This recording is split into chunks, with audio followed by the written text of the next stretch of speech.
Hello hello hello hello అందరికీ నమస్కారం. ఎలా ఉన్నారు? బ్రహ్మాండంగా ఉండుంటారు.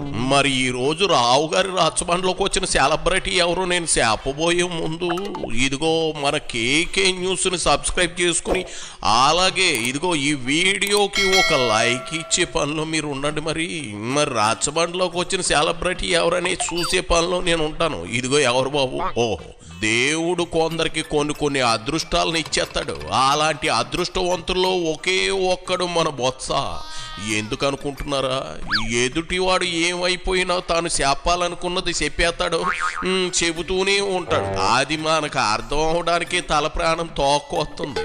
ఇది గమనించేలాగుంది. జగన్ చాలా ప్రెస్ మీట్లు మనవాడితోనే పెట్టించేవాడు అంటే అతిశయోక్తి కాదేమో.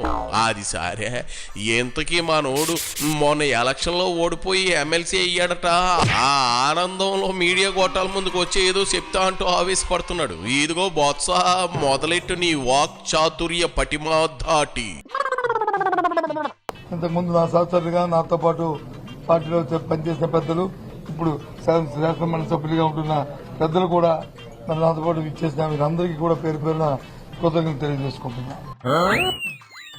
చూడు బొత్స, నువ్వు మాట్లాడిన 10 ముక్కల్లో చివరి ఆఖరి ముక్క తెలియజేయాలని అనుకుంటున్నాను అన్నావు చూసావు, అదే అర్థమైంది.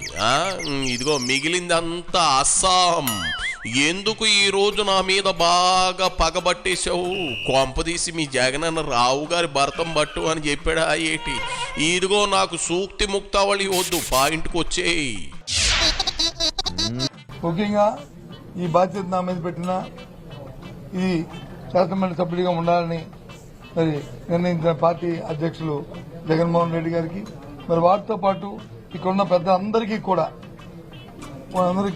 మళ్ళీ ఒకసారి నేను మనస్ఫూర్తిగా వాళ్ళకి కృతజ్ఞతలు తెలియజేస్తూ, తప్పకుండా వారి మనసులో ఏముందో వాళ్ళు ఏదైతే కోరుకుని కార్యక్రమం చేయాలని కోరారో దాని అంతటినీ కూడా మరి నేను నిర్వర్తిస్తానని చెప్పి చేస్తానని చెప్పి మనస్ఫూర్తిగా వాళ్ళకి మాటిస్తున్నాను. ఈ నేపథ్యంలో యానకడికి నీలాంటిదే సందులోకి ఎందుకు దూరవే చిత్రాంగి అంటే సన్న బియ్యం కోడికేయడానికి అందట. అలాగుంది నువ్వు చెప్పేది. అక్కడున్న పెద్దల చూడు, నువ్వు ఆ మాట అనగానే ఆ గుడ్డు మంత్రి మొహం చూడు పీటర్ మాస్ లైట్లాగా ఎలా వెలిగిపోతుందో. అయినా ఈ మాత్రం మొహానికైనా ఈ శాబలం పసుపు అన్నట్టు ఇదిగో వెలుగు బులుగు లేని పదవి కోసం ఎందుకులే ఏదో పెద్ద పెద్ద మాటలు మాట్లాడేస్తున్నావు. అంతేలే, పదవి లేనప్పుడు ఇలా కానీ అర్ధనా పదవులే కదా అలంకారం. అయినా బొత్స, అసెంబ్లీకి పంపండి అని మీ నియోజక ప్రజలను అడిగావు కదా, లాగి పెట్టి కొట్టారు. ఇప్పుడు మండలిలో ఏం ఉద్ధరిస్తావు?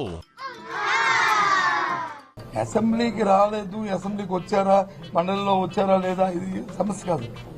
ఏదైతే ప్రజల తరఫున మా పార్టీ బాధ్యతంగా ఈ అంశాలు అయితే ప్రజలకి దానివల్ల మంచి జరిగి మేలు జరుగుతుందో, ఏదైతే ప్రభుత్వాలు వచ్చి ప్రజలకు ఇచ్చిన మాటలు వాగ్దానాలు ఉన్నాయో అవి నెరవేర్చాలనేది తప్పకుండా నెరవేర్చి ప్రజలకు మేలు జరగాలనేది మా తాలూకా అభిప్రాయం.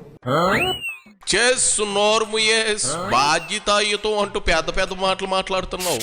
అంటే గడిచిన 5 ఏళ్ళు మీరేగా పాలించారు, అప్పుడు మీరు బాధ్యతాయుతంగా మెలగలేదా? ఎలా మెలుగుతారు? అప్పుడు దోచుకోవడం దాచుకోవడంలో బిజీ అయ్యే. ఇంకా ఏదో అన్నావు, ఆ కూటమి ప్రభుత్వం చెయ్యని హామీలను నెరవేర్చేటట్టు చేస్తావా?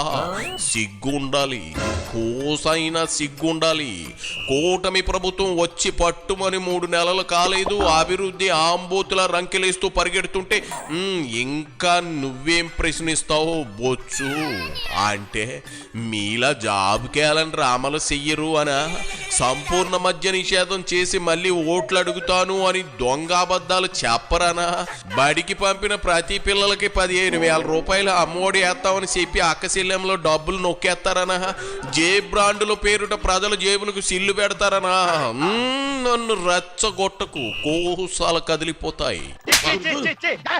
ఎవరి మీద బురదల్లాలని, ఎవరి మీద రాయిస్తాలని అది చూసి ఆనందించాలనేది మా అభ్యంతరం కాదు. చూడు బొత్స, నువ్వు బురద జల్లుతావో అత్తరే పూసుకుంటావో నీ ఇష్టం గాని, జగన్ ఏదో పనికిమాలిన పదవి ఇచ్చాడని పదనిసులు పలకాలని పలుకుతున్నావు తప్ప నీకు బురద జల్లే సీన్ ఉందా? మీ పార్టీయే బురదలో కూరుకుపోయింది. ప్రజల నిర్ణయం అలాంటిది. బాధ్యతాయుతంగా ప్రజల పక్షాన ప్రజల గొంతుగా నిలబడి ఇవాళ మండలిలో మా పార్టీ తాలూకా వాడిని, మా పార్టీ అభిప్రాయాన్ని, విధానాన్ని, అలాగే ప్రజల తరఫున పడుతున్న ఏమైనా ఇబ్బందులు వస్తే ఆ ఇబ్బందులకి ప్రజల దృష్టికి మరి సభ ద్వారా ప్రభుత్వం దృష్టికి తీసుకొచ్చి దాన్ని సఫలీకృతం చేయడానికి మా వంతు ప్రయత్నం చేస్తాం. అబ్బా చూడు బొత్స, నువ్వు ఏమీ అనుకోను అంటే ఓ మాట చెబుతా. ఇప్పటి వరకు ఏం మాట్లాడావో ఒక్క ముక్క అర్థమైతే నా చెప్పెట్టుకొట్టు. చూడు అలా చూడు, నీ పక్కనున్న అమర్నాథం బిడ్డ నువ్వు చెప్పింది ఏటో అర్థం కాక తింగర సూపులు ఎలా చూస్తున్నాడో.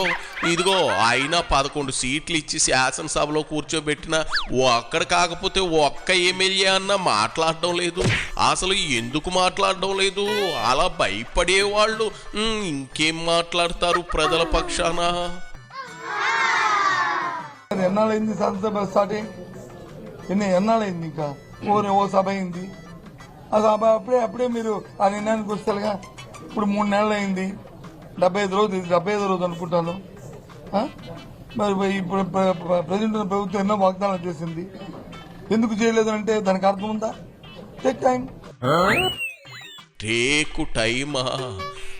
ఇందాకే కదా ప్రజల పక్షాన మాట్లాడుతాను, బాధ్యతాయుతంగా ఉంటాము అని లెక్చర్లు ఇచ్చావు. మరి టేక్ టైం అంటున్నావేమిటి? ఓహో, మీరు పరిపాలన చేసిన 5 ఏళ్లు చేసిన యాదవ పనులు బాబుగారు లెక్కలతో సహా శ్వేతపత్రాలతో బయట పెడుతుంటే నోరు పెగలక భయపడి రాలేదు అని చెప్పడం మానేసి 70 రోజులే అయ్యింది, 30 రోజులే అయ్యింది అంటూ ముంజ కబుర్లు చెబుతున్నావు. అది నోరా తాటిమట్ట? మీరు ఇలానే టేక్ టైం అంటూ ఉండండి. ఈసారి ప్రజలు టేక్ రెస్ట్ అంటూ పక్కన పెట్టేస్తారు, దరిద్రం వదిలిపోద్ది. అది సరే గాని బొత్స, మీ 11 ఎమ్మెల్యేల్లో 7 బాబు గారి పార్టీలోకి జంపు కొట్టడానికి చూస్తున్నారంట.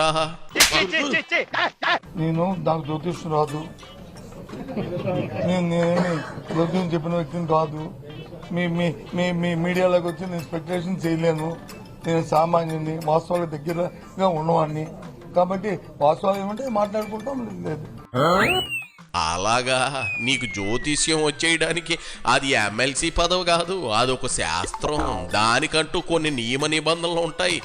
ఏది ఏమైనా కవర్ చెయ్యాలని చూసి దొరికిపోయావు పాపం. అప్పుడు ఇప్పుడు మీ జగన్ రెడ్డి అన్నాడు, బాబు గారి దగ్గర ఉన్న ఎమ్మెల్యేలను నా పార్టీలోకి లాగేస్తే అక్కడ ఏమీ ఉండదు అని. ఇప్పుడు మీ పరిస్థితి కూడా అంతే. చూసేవా కర్మ సిద్ధాంతం ఎలా పరిగెట్టుకుంటూ వచ్చేసిందో. అయినా ఇప్పుడు బాబు గారు అనుకోవాలి కానీ ఆ ఉన్న 11 కూడా పాయే. పాపం ప్రజలు చెప్పేశారు మీకు జ్యోతిష్కం. చూడు బొత్స, ఇంక నీ సొల్లు వినే ఖాళీ నాకు లేదు కానీ ముందు ఇక్కడి నుంచి దొబ్బే వెళ్ళు.